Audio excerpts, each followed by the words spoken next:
Fala pessoal, o vídeo de hoje é atendendo a muitos comentários que vocês fazem.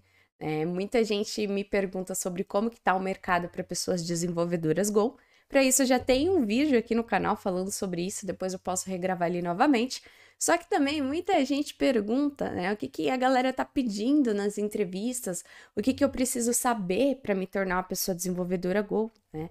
Às vezes eu preciso fazer uma migração de carreira, ou eu trabalho numa linguagem específica e quero agora tentar trabalhar com Go, uma oportunidade.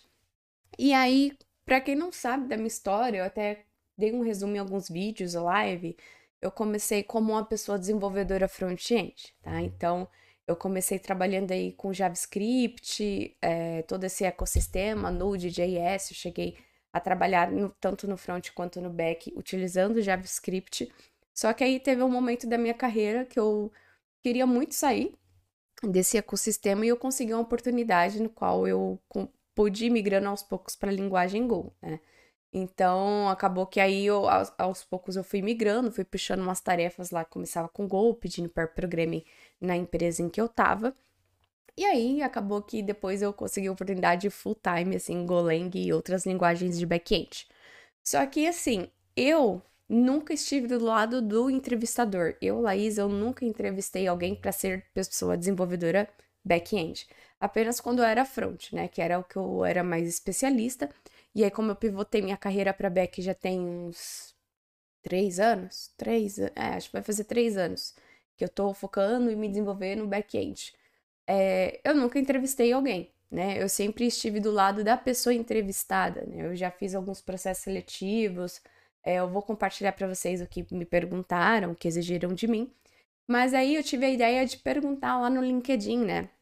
Eu sou uma pessoa bem ativa lá no LinkedIn e eu joguei essa pergunta, né? O que que as pessoas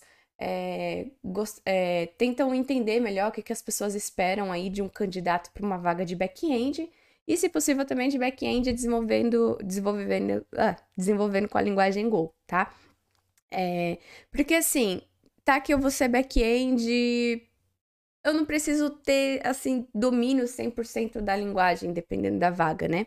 Até para vagas Go, muita gente faz essa migração, né? Então, quando você é uma pessoa de back-end, tem muitos outros conceitos além da linguagem de programação que você precisa dominar. E eu vou falar deles aqui para vocês hoje. Eu vou até compartilhar aqui a minha tela para vocês verem. Esse aqui foi o post que eu fiz, né? Tá? Que tem aqui a minha imagem cobrindo um pouquinho, né? Mas eu comentei que eu ainda não entrevistei devs back-end para trabalhar comigo. E aí, sobre candidatos para desenvolvimento de software back-end, até mesmo desenvolvedores Go, eu gostaria de entender melhor, né? O que que vocês esperam da parte técnica de uma pessoa candidata. O que que a galera costuma avaliar, né? Então, das pessoas que veio, uma das pessoas que vieram falar comigo foi o Júlio, né? E aí ele me respondeu que, referente a essa pergunta, ele sempre busca olhar o embasamento técnico. Então, se o candidato conhece design patterns, conhece ports e adapters, arquitetura hexagonal, solid, e no caso específico de Go, a diferença entre um slice, né? Aqui tá slide, podia ter corrigido, mas um slice e um array, a diferença de passagem por valor e referência. Tem muitas outras coisas a serem exploradas, mas já é um bom começo. E uma outra coisa que ele gostaria de. Ele exige, né? Ele pergunta qual a diferença entre threads e processo e por que o Go lida bem com threads. Então, essa daqui é uma das coisas que o Júlio, como uma pessoa avaliadora, entrevistadora, ele espera, né, que o candidato saiba. Mas analisando o nível aqui dessas coisas que ele quer que a pessoa saiba, isso eu acho que é uma vaga de pleno pra cima, né? Porque, assim, design patterns, ports and adapters, se a pessoa ela não veio de uma linguagem aí orientada a objetos, que é mais ou menos o meu caso, né? Ela demora um pouco para entender esses conceitos e ir aplicando, e aí não tem atalho, é prática. Quanto mais você codar e ler sobre isso, lá na frente você liga os pontos de por que alguém pensou num design pattern, por que alguém pensou em ports and adapters, atrelado ao projeto do tipo que você está desenvolvendo, né? Uma hora você liga os pontos. Mas me parece aqui que, beleza. Ele comentou o que ele espera, mas esse daqui não é para uma vaga júnior. Isso aqui é para uma vaga que eu vejo de pleno para cima, tá? Por exemplo, na linguagem Go aqui, a diferença entre um slice e um array, a gente tem feito isso nas minhas lives de quarta, tá? Na qual a gente tá aprendendo Go desde o zero junto, utilizando uma plataforma. E aí a gente consegue praticar, né? A gente vê essa coisa do slice ter um tamanho dinâmico, aí você tem que definir o tamanho dele. E aí isso aplica também um pouco de estrutura de dados, né?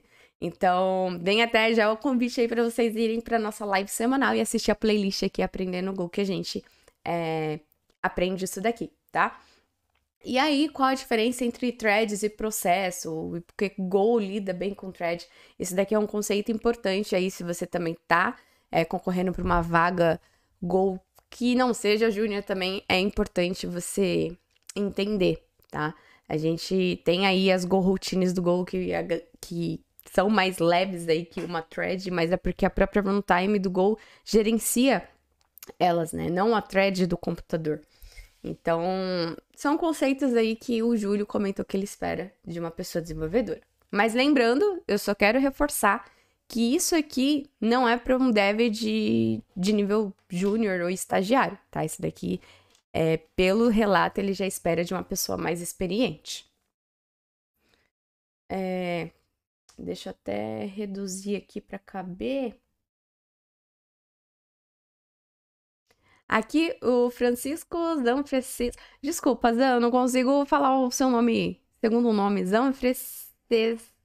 Isso aí. Franceschi. Acho que é isso, né? Ele é muito... Gente, eu adoro esse moço. Ele é muito legal no Twitter. Ele posta muita coisa interessante. E também anima os dias das pessoas devs. Ele trabalha no Nubank. Então, numa entrevista técnica, ele valoriza, né?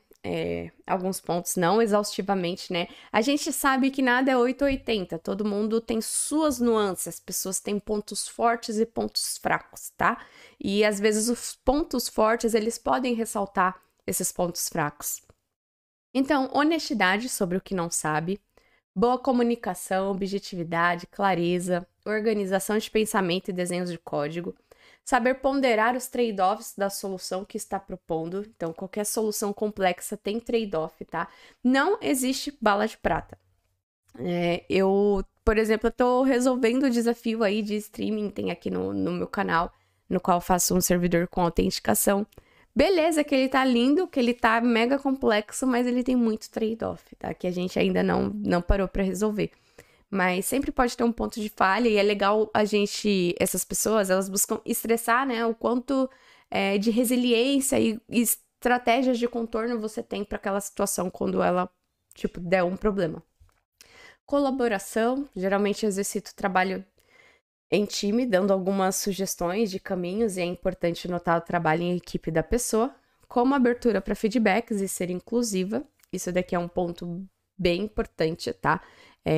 A galera tem analisado muito sobre como você trabalha em time, fundamentos da computação e, se caso a vaga exigir alguma tecnologia específica, a profundidade do conhecimento e de tal tecnologia. Então, e aí no caso de Go, é aí que vai entrar aquelas perguntas, por exemplo, do slide anterior. Qual a diferença entre uma Go routine e uma thread, slice e um array no Go?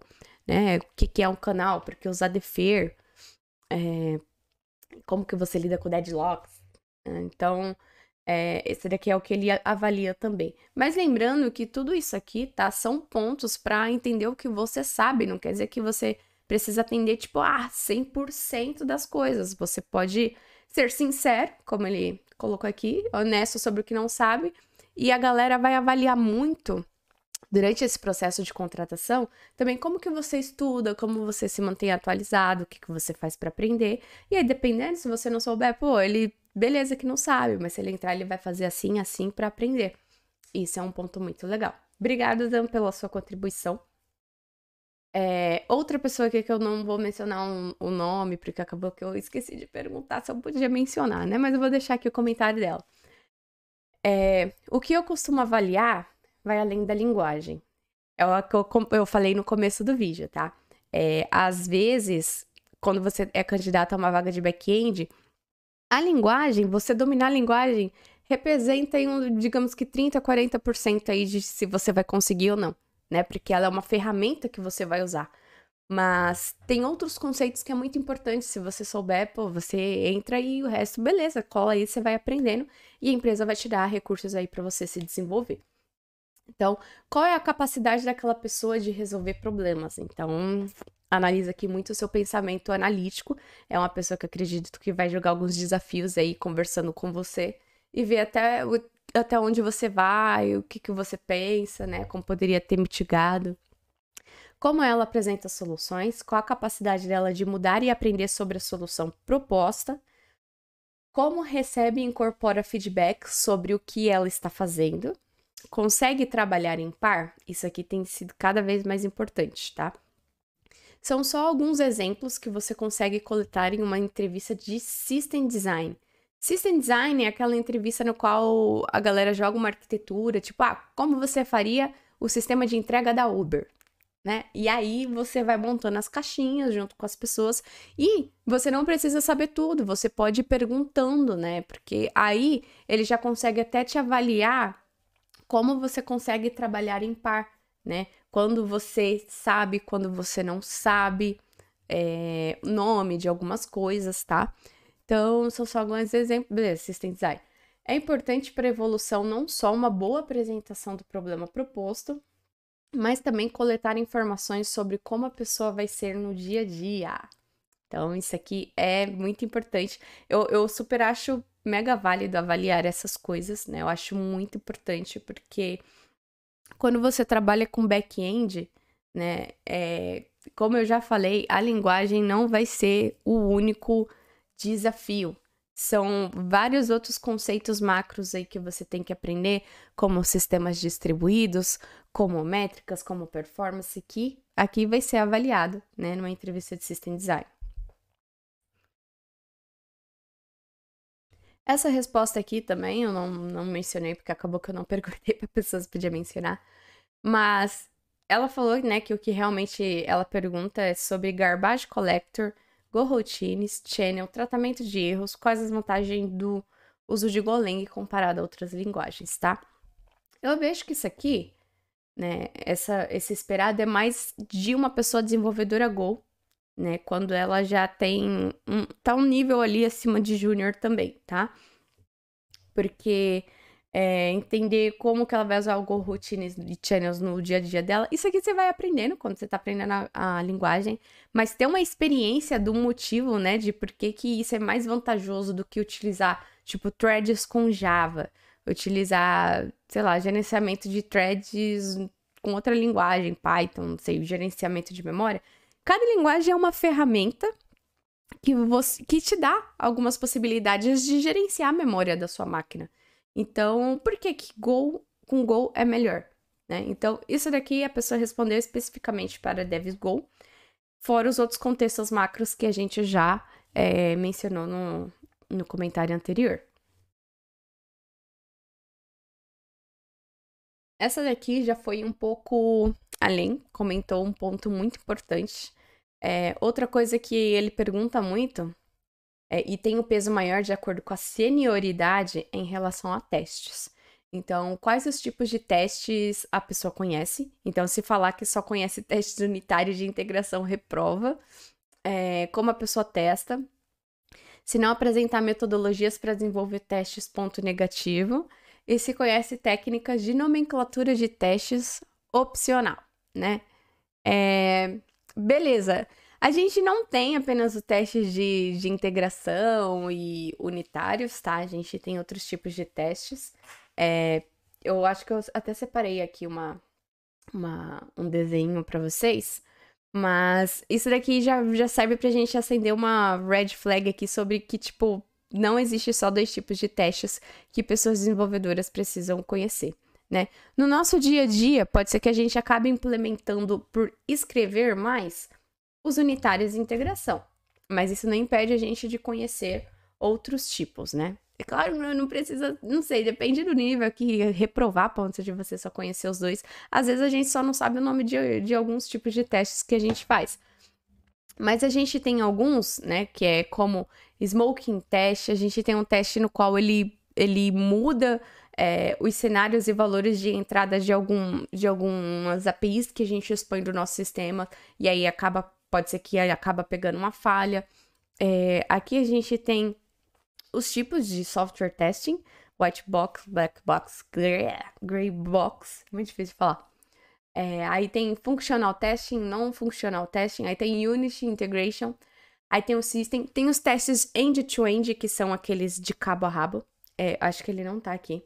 Testes de performance, então são os famosos testes de carga, no qual a galera... Isso é muito feito antes de talvez entrar, sei lá, uma Black Friday, uma votação do BBB, ver o quanto que o seu sistema aguenta de requests por segundo, por milissegundo, sabe? Então, são os famosos testes de carga.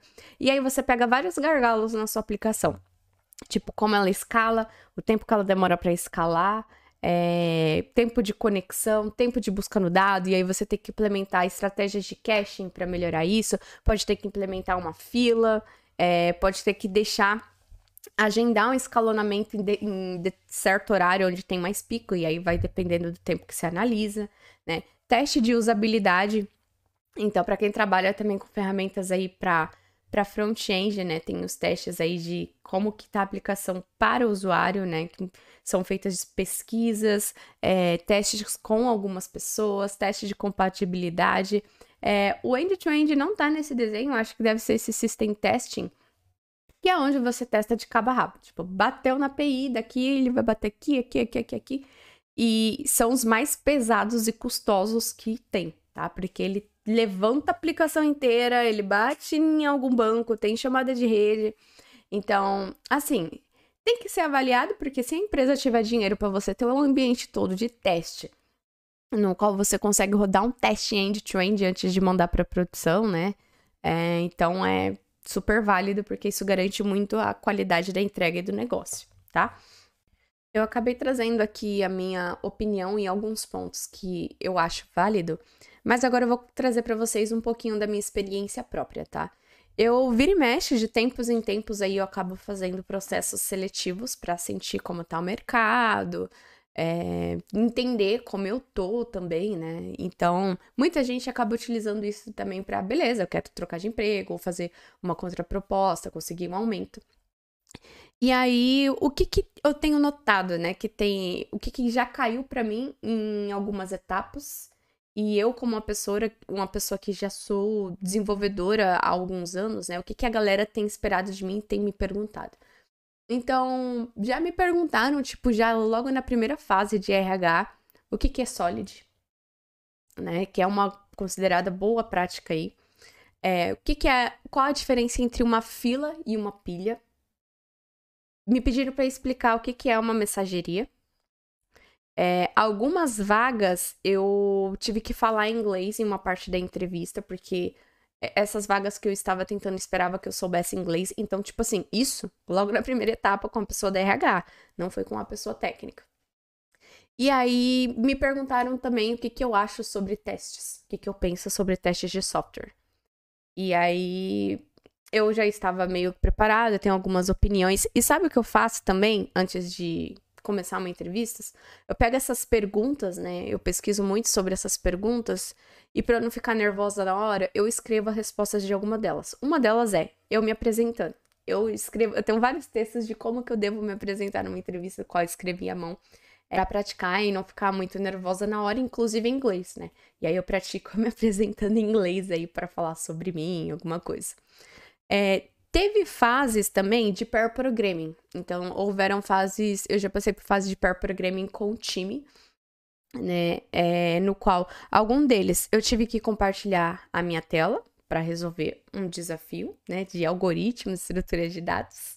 Esse daí é bem... É mais, assim, para analisar como que você resolve as coisas, tá? Mas o que mais teve nem foi tanto essa coisa de algoritmos, mas sim um system design. Então, eu vejo que as pessoas estão esperando de pessoas back-end saberem aí todo o contexto de um software como um todo, de cabo a rabo, e algumas ferramentas para trabalhar, estratégias em volta. Então, o que já caiu nos meus system design, né? Alguns sistemas que eu precisei aplicar o conceito de filas, Então, por conta de uma comunicação, por exemplo, é um banco que é acessado por, tipo, 4 aplicações, e essas aplicações têm muitos acessos, como que eu faria, como que eu construiria uma aplicação aí, né, esses 4 serviços que acessam um único banco. Então, aí caiu estratégias de fila, eventos, métricas, monitoramento, tá? Rede, load balancing, então balanceamento, e muita estratégia de caching também, tá? E caching, tomem cuidado, porque não é só, beleza, colocar o caching, vocês também têm que ter estratégias para invalidar esse cache caso, né, tenha alguma divergência aí da fonte do valor real. Então, estudem sobre isso. Existem várias estratégias aí de caching, tá? E aí, uma outra coisa muito legal que eu acho importante compartilhar é que algumas dessas etapas, e algumas pessoas ali responderam também sobre como é o processo de contratação, tem uma etapa que a galera tá chamando uma pessoa de outra área da empresa, seja marketing, seja de mim, para evitar viés, né? Para evitar esse viés. Às vezes tem um match da pessoa que tá te entrevistando para área técnica, e às vezes essa opinião dela, né, pode ficar muito enviesada por alguns motivos. E aí, por isso, as empresas têm chamado uma pessoa de outra área, de administração, ou seja, de RH, para evitar esse viés. E aí, acaba sendo um processo seletivo um pouco mais justo. Então, por fim, eu fiz até uma imagem aqui para a gente concluir o que as pessoas estão avaliando aí das pessoas que estão participando de processo seletivo. Devs a partir de nível pleno, o que eu tenho visto, né, e a partir dos comentários que o pessoal fez. As pessoas têm que saber boas práticas, Solid, TDD, Clean Code e Clean Architecture. É importante você saber a responsabilidade de cada um, escrever um bom código ilegível. System Design. Então, dos processos seletivos que eu fiz, teve muito System Design, então é importante você saber, tá? Estrutura de dados, algoritmos e performance de algoritmos tipo Big O Notation. A gente tem vídeo aqui no canal falando sobre isso e tem eu implementando alguns algoritmos com Go. A ideia é fazer mais, tá? Mas até o momento tem alguns. Então é muito importante você conhecer esse assunto, tá? Às vezes até porque ele também é a primeira etapa, assim, de um processo seletivo, então você tem que estar preparado. E isso é a base da programação, vai te ajudar muito a ter um pensamento analítico lá na frente. Métricas e monitoramento, então ferramentas paramétricas como Prometheus, Grafana, práticas de SRE, Datadog, inglês. O inglês ele vai te ajudar a ter mais oportunidades. Então, a gente, como pessoa desenvolvedora, querendo ou não, a gente é privilegiado de poder conseguir vagas em outro país sem sair da nossa casa. E saber falar inglês pode te abrir um leque maior de oportunidades do que apenas as vagas nacionais, tá? E às vezes até as vagas nacionais, você acaba tendo que lidar com terceiros, clientes ou outros tipos de contratos que você tem que falar inglês. Então, é importante, ele vai te dar mais oportunidades aí nessas vagas. Ter uma boa comunicação, você conseguir expressar, falar o que você tá pensando, né? O que você acha daquele padrão. No System Design também, como você faz as pessoas entenderem o que você tá pensando em fazer. E trabalho em equipe, é muito importante aí a galera ver como que você se comunica, como você sinaliza que precisa de ajuda, como você ajuda alguém. Tá? E aí, para devs júniors, né, eu vou deixar até aqui, o que eu tenho notado que o pessoal tá esperando, e algumas pessoas comentaram também, estrutura de dados, algoritmos e performance de algoritmos também, é muito importante você estar com isso afiado, você como pessoa dev júnior, tá? Então, tudo isso tá incluso dentro da lógica de programação também. Então, você tem que dominar pelo menos uma linguagem, e aí você domina essa linguagem, você pratica os 2 itens acima aí, né, estrutura de dados e algoritmos com ela, e aí você tem que ter projetos já desenvolvidos, tá? Então, seja um projetinho no GitHub, faz um projeto pro seu tio, pra pizzaria de alguém, pro cabeleireiro de alguém. É muito importante você ter esses projetos aí trabalhado, porque portfólio conta muito, tá?